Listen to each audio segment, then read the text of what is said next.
சென்னை காசிமேடு மீன்பிடி துறைமுகத்தில் இருந்து விசைப்படகு மூலம் மீன்பிடிக்க சென்ற 9 மீனவர்கள் 55 நாட்களுக்கு பிறகு உயிருடன் இருப்பதாக தகவல் கிடைத்துள்ளது. மியான்மர் நாட்டு கடற்படையால் மீட்கப்பட்ட சம்பவம் மீனவ மக்களிடையே மகிழ்ச்சி ஏற்படுத்தியுள்ளது. கடந்த ஜூலை மாதம் 22ஆம் தேதி பாலாஜி என்பவருக்கு சொந்தமான விசைப்படகில் 9 பேர் கடலுக்கு மீன்பிடிக்க சென்றனர். எண்ணூர் காட்டுப்பள்ளி துறைமுகம் அருகே இன்ஜின் பழுதடைந்து விசைப்படகு நின்றுவிடவே வயர்லெஸ் மூலமாகவும் அருகிலுள்ள திசைகளுக்கு தகவல் தெரிவித்துள்ளனர். மியான்மர் நாட்டின் தூதரகத்திலிருந்து இந்திய வெளியுறவுத்துறைக்கு தகவல் தெரிவிக்கப்பட்டது. பின்னர் மீன்வளத்துறையினர் அனைத்து பணிகளையும் மேற்கொண்டு மீனவர்களை அழைத்து வரும் பணியில் ஈடுபட்டதாக அதிகாரிகள் தரப்பில் தகவல் தெரிவிக்கப்பட்டது. இந்நிலையில் மீனவர்கள் பத்திரமாக மீட்கப்பட்ட தகவல் அதிகாரப்பூர்வமாக அறிவிக்கப்பட்டுள்ளது. விவசாய தோட்டத்தில் வெட்டுக்கிளிகள் புகுந்ததால் பயிர்கள் நாசமடைந்தன. ஈரோடு மாவட்டம் அந்தியூர் அருகே உள்ள காட்டுப்பாளையம் வெள்ளைப்பாளையத்தோர் தோட்டத்தை சேர்ந்தவர் ராமமூர்த்தி.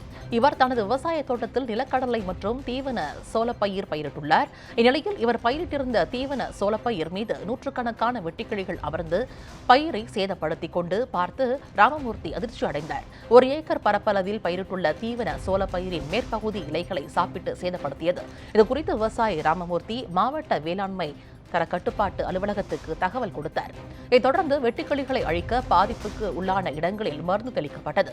கொரோனா காலத்தில் விவசாய கடன் பெற்று விவசாயம் செய்து வருவதாக கூறியவர் பயிருக்கு இழப்பீடு வழங்க வேளாண்மை துறையினர் நடவடிக்கை எடுக்க வேண்டும் என்று விவசாயி ராமமூர்த்தி கோரிக்கை வைத்துள்ளார். கடலூர் மஞ்சக்குப்பம் பகுதியில் தனியார் பள்ளி கேட்டில் சிக்கிக்கொண்ட நாய் பத்திரமாக மீட்கப்பட்டது. கடலூர் மஞ்சக்குப்பம் தனியார் மெட்ரிக் பள்ளி ஒன்று உள்ளது. அங்கு தெருவில் சுற்றித் திரிந்த நாய் ஒன்று தனியார் பள்ளி நுழைவு வாயில் வழியாக உள்ளே செல்ல முயன்றது. அப்போது எதிர்பாராத விதமாக இரும்பு கேட்டின் நடுவில் சிக்கிக் கொண்டு அலறியது. அவ்வழியாக சென்றவர்கள் பரிதாபப்பட்டு கொடுத்த தகவலின் பேரில் வனவிலங்கு ஆர்வலர் செல்லா சம்பவ இடத்திற்கு வந்து நாயின் வாயை கயிற்றால் கட்டி பின்பக்க காலை பிடித்து அதனை அரை மணி நேரம் போராடி கேட்டிலிருந்து நாயை பத்திரமாக மீட்டார்.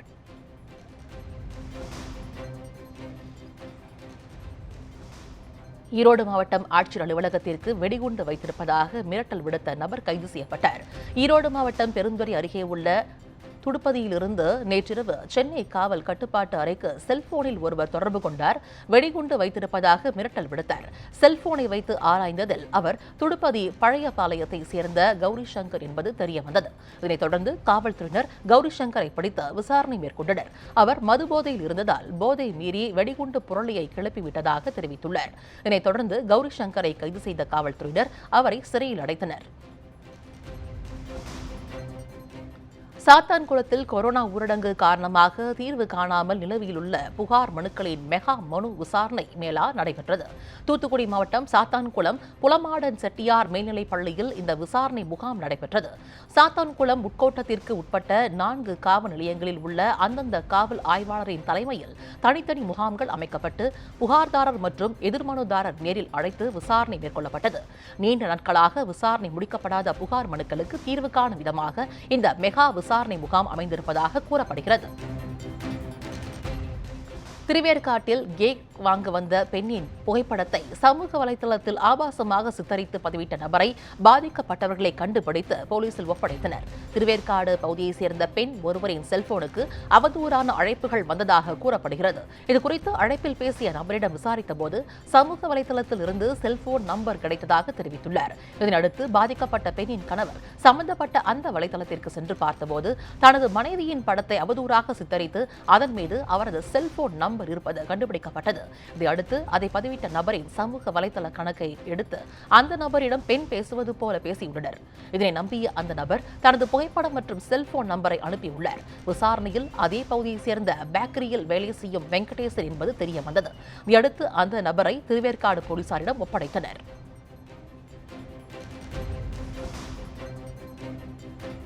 ராஜபாளையம் அருகே குடிநீர் தேடி ஊருக்குள் புகுந்த புள்ளிமான் நாய் கடித்து உயிரிழந்துள்ளது. விருதுநகர் மாவட்டம் ராஜபாளையம் அருகே வடகரை அடுத்துள்ள நயினார்புரம் கிராமத்தில் தண்ணீர் தேடி வனப்பகுதியில் இருந்து புள்ளிமான் ஒன்று ஊருக்குள் வந்துள்ளது. அப்பகுதியில் உள்ள நாய்கள் விரட்டி கடித்ததில் மானிற்கு காயம் ஏற்பட்டது. இதனை பார்த்த அப்பகுதி பொதுமக்கள் நாயை விரட்டி புள்ளிமானை மீட்டு முதலுதவி செய்து பாதுகாத்தனர். மேலும் இதுகுறித்து வனத்துறையினருக்கு தகவல் தெரிவித்தும் 3 மணி நேரத்திற்கு மேலாக மீட்க வராததால் மான் பரிதாபமாக உயிரிழந்துள்ளது.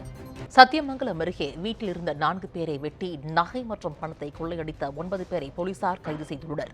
ஈரோடு மாவட்டம் செங்குந்தர் நகரில் வசித்து வரும் சஜிவ் என்பவரது வீட்டில் கடந்த 8ஆம் தேதி இரவு 8 மணி அளவில் 10 பேர் கொண்ட கும்பல் புகுந்துள்ளது. சஜீவ் மனைவி ரீனா மற்றும் மேல் மாடியில் வாடகைக்கு குடியிருக்கும் பாலமுருகன் மற்றும் அவரது மனைவி விஜயலட்சுமி ஆகிய 4 பேரை ஆயுதங்களால் தாக்கிய அந்த கும்பல் நகை, பணம் கொள்ளையடிக்கப்பட்டுள்ளது. இது தொடர்பாக விசாரணை நடத்திய போலீசார் சத்தியமங்கலம் வடக்கு பேட்டையைச் சேர்ந்த பன்னீர்செல்வம் என்பவரின் மகன் பிரகாஷ் என்பவரை கைது செய்தனர். போலீசார் விசாரணையில் பிரகாஷ் இன்ஜினியரிங் முடித்துவிட்டு சத்தியமங்கலம் வாரச்சந்தையில் காய்கறி கடை நடத்துவதாகவும் கடன் சுமை அதிகமாக உள்ளதால் கொள்ளையடித்ததாகவும் தெரிவித்துள்ளார்.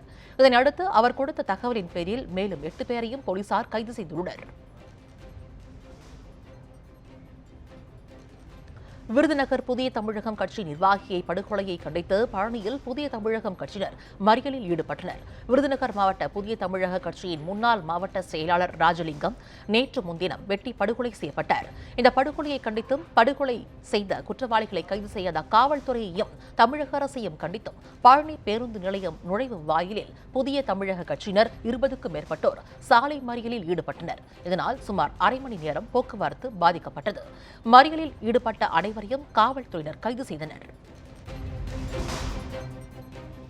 கோவில்பட்டி அருகே முயல் வேட்டையில் ஈடுபட்ட 3 பேரை வனத்துறையினர் கைது செய்தனர். தூத்துக்குடி மாவட்டம் கோவில்பட்டி வனச்சரக அலுவலர்கள் குருமலை கைத்தாறு வனப்பகுதியில் நேற்றிரவு ரோந்து பணியில் ஈடுபட்டிருந்தனர். அப்போது குமாரபுரம் ரயில்வே கேட் பகுதியில் முயல் வேட்டையில் ஈடுபட்டுக் கொண்டிருந்த மந்தித்தோப்பையை சேர்ந்த கண்ணன், ரமேஷ், அப்பு ஆகிய 3 பேர் வனத்துறையினரை கண்டதும் காட்டுப்பகுதி வழியாக தப்பி ஓடினர். அவர்களை விரட்டிச் சென்று சுற்றி வளைத்த வனத்துறையினர் 3 பேரையும் கைது செய்து அவர்களிடமிருந்து முயல் வேட்டைக்கு பயன்படுத்தக்கூடிய மைக்ரோ மின் மோட்டார் கருவிகள், டார்ச் லைட் உள்ளிட்ட உபகரணங்களை பறிமுதல் செய்தனர். மேலும் இது தொடர்பாக வழக்கு பதிவு செய்து 3 பேருக்கும் தலா 2000 ரூபாய் அபராதம் விதித்தனர். மத்திய அரசின் கிசான் நிதி உதவி திட்டத்தில் முறைகேட்டில் ஈடுபட்ட 7 வேளாண் ஒப்பந்த ஊழியர்களை சிபிசிஐடி போலீசார் கைது செய்தனர். கைது செய்யப்பட்டவர்கள் நள்ளிரவில் விழுப்புரம் நீதிமன்றத்தில் ஆஜர்படுத்தப்பட்டனர். இதுவரை போலியான ஆவணங்கள் மூலம் கிசான் திட்டத்தில் நிதி உதவி பெற்றவர்களின் வங்கிக் கணக்குகள் முடக்கம் செய்யப்பட்டதில் விழுப்புரம் மாவட்டத்தில் மட்டும் 23,080 நபர்களின் வங்கிக் கணக்கிலிருந்து 7,76,00,000 ரூபாய் திரும்பப் பெறப்பட்டுள்ளது.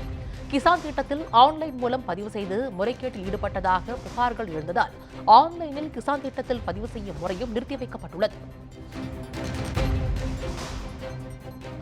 மயிலாடுதுறை அருகே கனரக லாரியை கடத்தியவர்கள் 2 சிசிடிவி உதவியுடன் மணல்மேடு போலீசார் கைது செய்தனர். திருவாரூர் மாவட்டம் குடவாசல் தாலுகா எட்டியலூர் பகுதியைச் சேர்ந்த சத்யசீலன் இவர் லாரியை நாகை மாவட்டம் மணல்மேடு பகுதியில் நிறுத்தி வைத்திருந்தார். கடந்த 5ஆம் தேதி அதிகாலை காணாமல் போனதால் மணல்மேடு காவல் நிலையத்தில் புகார் அளித்தார். இதனையடுத்து வழக்கு பதிவு செய்த போலீசார் லாரியை தேடி வந்தனர். மேலும் மயிலாடுதுறை சுற்றுப்பகுதியில் உள்ள போக்குவரத்து கண்காணிப்பு கேமராக்களை ஆய்வு செய்தனர். அப்பொழுது மணல்மேடு கடைவீதி பகுதியில் லாரியை ஒருவர் ஓட்டிச் செல்வதும் அதன் பின்னால் கார் ஒன்று செல்வதையும் கண்டறிந்தனர். அதன் அடிப்படையில் 2 பேரை கைது செய்த போலீசார் லாரியை கடத்துவதற்கு பயன்படுத்திய காரையும் பறிமுதல் செய்தனர். பரமத்திவேலூர் காவிரி ஆற்றங்கரையோரத்தில் தேங்கிய குப்பைகளை தூய்மை காவிரி தன்னார்வ அமைப்பினர் அகற்றினர்.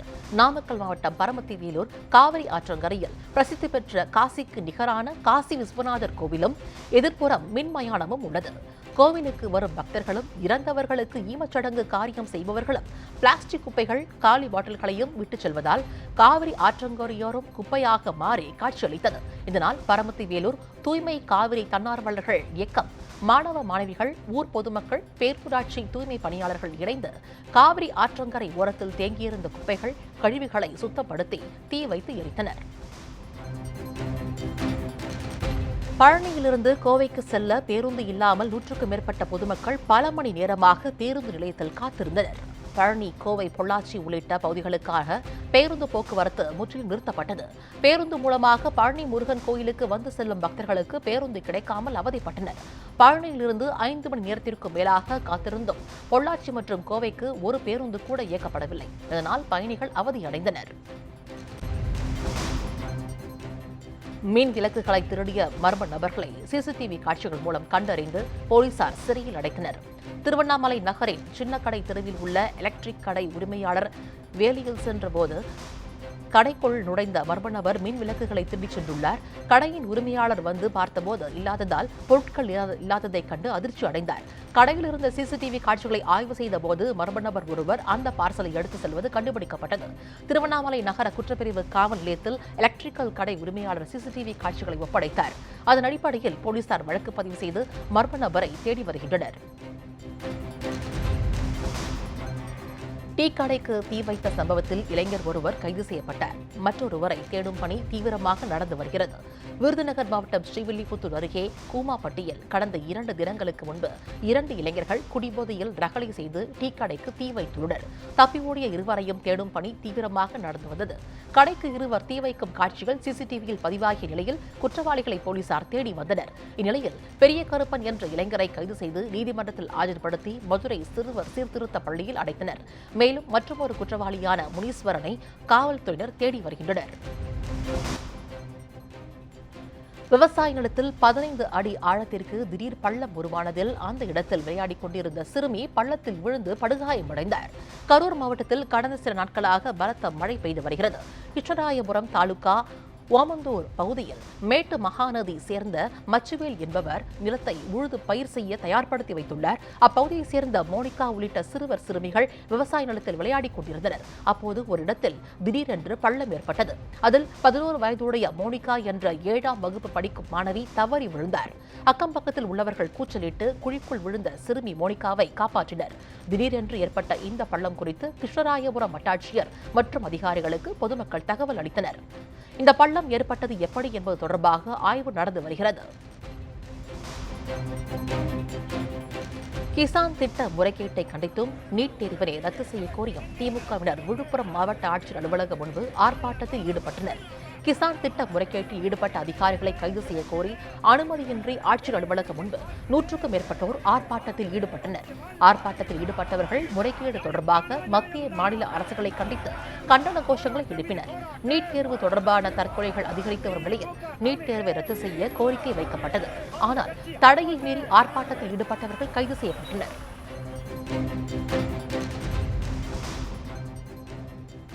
கோவையில் கொரோனா தொற்றை கட்டுப்படுத்த பரிசோதனை அதிகரிக்கப்பட்டுள்ளது.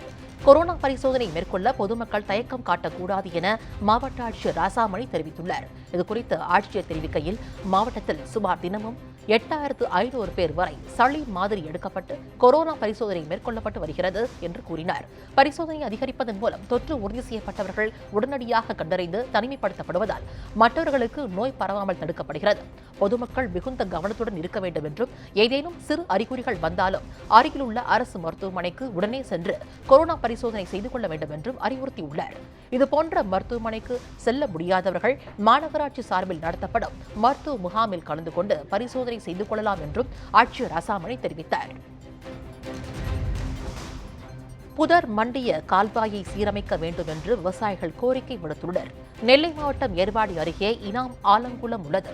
2 கிலோமீட்டர் தூரம் உள்ள இந்த கால்வாய் களக்காடு யூனியன் பராமரிப்பில் இருந்து வருகிறது. இந்த கால்வாய் தூர்வாரப்பட்டு பல ஆண்டுகளை கடந்துவிட்டது. கால்வாயில் பல இடங்களில் மண் திட்டுகள் ஏற்பட்டுள்ளன. அத்துடன் செடி கொடிகள் முளைத்து புதர் மண்டி கிடக்கிறது. கால்வாயை தெரியாதவாறு செடிகள் ஆக்கிரமித்துள்ளன.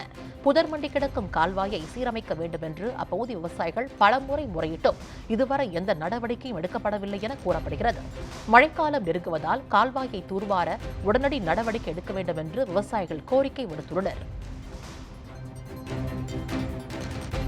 இரும்பு உருக்கு ஆலை மின் உற்பத்தி நிலையத்தால் சுற்றுச்சூழல் சீர்கேடு ஏற்பட்டதாக கூறி தொழிற்சாலை முன்பு ஆர்ப்பாட்டம் நடத்தப்பட்டது. திருவள்ளூர் மாவட்டம் புதுக்கும்மிடிப்பூண்டி ஊராட்சியில் உள்ள தனியார் இரும்பு உருக்கு ஆலை மற்றும் மின் உற்பத்தி நிலையம் 2008ஆம் ஆண்டு முதல் செயல்பட்டு வருகிறது. இதில் சுமார் 700க்கும் மேற்பட்டோர் பணிபுரிந்து வருகின்றனர்.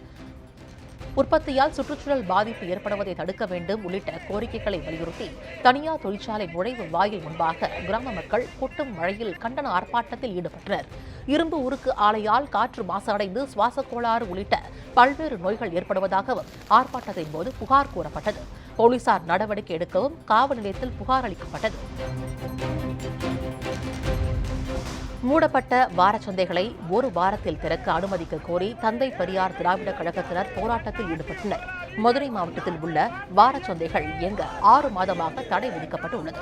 இதனால் வாரச்சந்தைகளில் பணியாற்றும் ஏழை எளிய மக்கள் பாதிக்கப்பட்டுள்ளனர். வாழ்வாதாரம் இழந்து பாதிக்கப்பட்ட வாரச்சந்தை வியாபாரிகளுக்கு 25,000 ரூபாய் நிதியுதவி வழங்க வேண்டும்.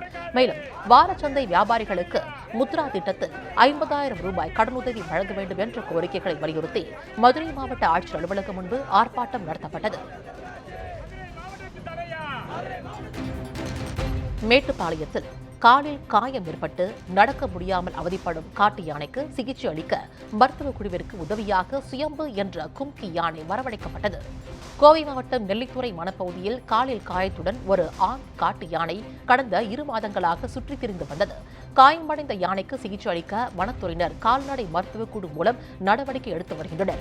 யானைக்கு எவ்வித பாதிப்புமின்றி சிகிச்சை அளிக்க மருத்துவக் குழுவிற்கு உதவியாக காட்டு யானையை பிடிக்க சாடிவயல் யானைகள் முகாமிலிருந்து சுயம்பு என்ற கும்கி யானை மேட்டுப்பாளையம் கொண்டு வரப்பட்டுள்ளது.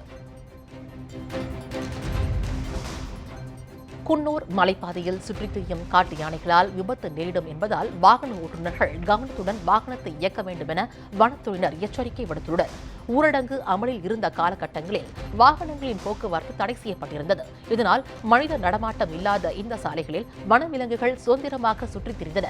குறிப்பாக யானைகள் பகல் நேரங்களிலேயே சர்வசாதாரணமாக சுற்றித் திரிகின்றன.